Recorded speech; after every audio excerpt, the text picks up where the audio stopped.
right, today's workout is going to have some complexity to it. We're going to be moving through 400-meter runs and some strict pull-ups. It's actually going to be 3 AMRAPs. There's going to be as many rounds as possible in 7 minutes. The first, and these AMRAPs are going to be basically one right after the other, okay? So ultimately, you can think of this as an AMRAP in 21 minutes with the strict pull-ups changing every 7 minutes. So part 1, or section 1, is going to be an AMRAP in 7 minutes. It's going to start off with a 400-meter run, and it's followed by a max set of strict weighted pull-ups, okay?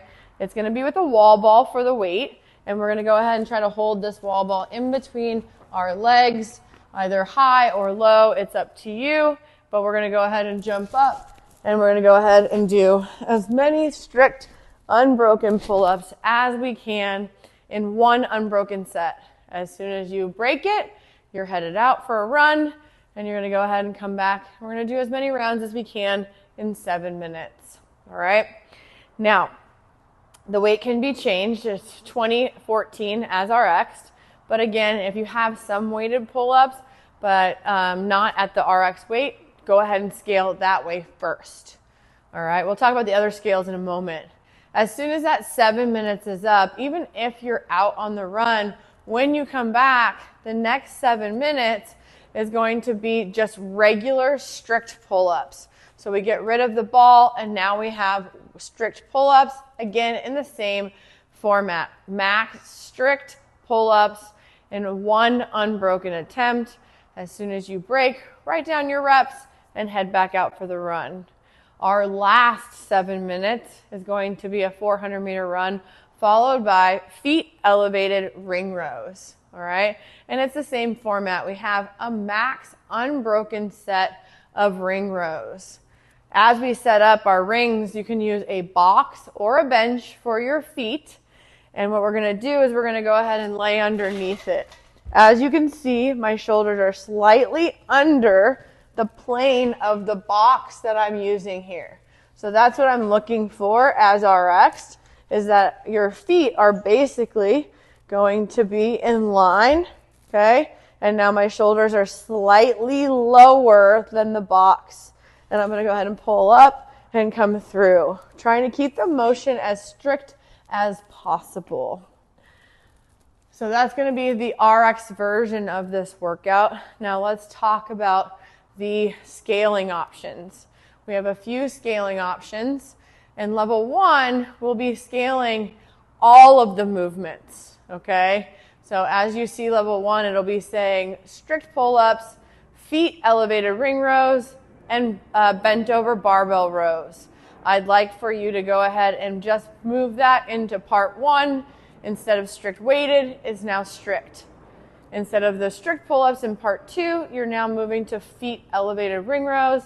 And then instead of the feet elevated ring rows in the third part, we're going to go ahead and do bent over barbell rows.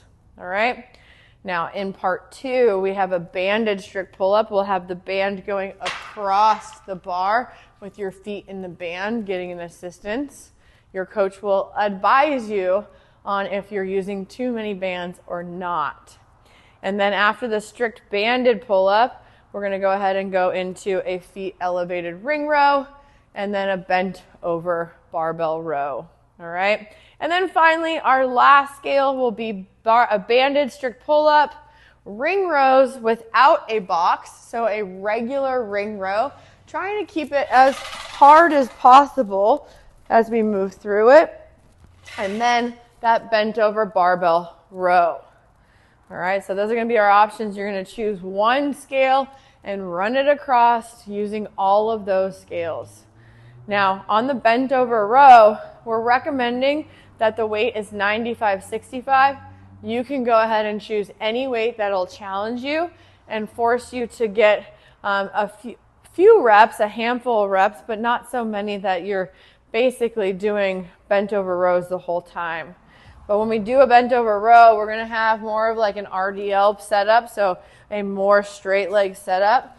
And then from here, we're gonna have a flat back. We're gonna bring this bar from the ground to our rib cage on every single set, keeping those elbows nice and tight to our body, pinching the shoulders as we go. So again, try to find a weight that's challenging, allows you to get somewhere around maybe 5 to 10 reps, but then no more. And if you start to kip the movement, that's gonna go ahead and nullify the set, and you'll only get the reps that you kept really true to just using your arms. This is going to be a lot of communication with your coach, so make sure that you have those questions ready because they'll have answers for you, and then we're just going to go ahead and get after it.